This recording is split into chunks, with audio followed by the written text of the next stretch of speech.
Hello friends, நம்ம சென்ற வார தங்கத்தின் விலை நிலவரம் பார்க்க போறோம். 10 ஆகஸ்ட்ல இருந்து 16ஆம் தேதி ஆகஸ்ட் வரைக்கும் நம்ம இந்த விலை நிலவரம் பார்க்க போறோம்.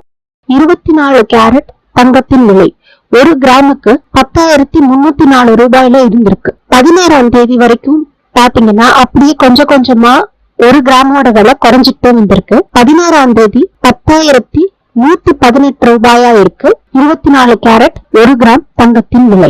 22 கேரட் தங்கத்தின் விலை பார்த்தோம்னா 10ஆம் தேதி அன்னைக்கு 9,445 ரூபாயா இருந்திருக்கு. அதே இது படிப்படியா குறைஞ்சு விலை சமமாகி திருப்பி குறைஞ்சு 16ஆம் தேதி அன்னைக்கு 9,275 ரூபாயா வந்திருக்கு. 22 கேரட் 1 கிராம் தங்கத்தின் விலை. Thanks for watching. Subscribe for more videos.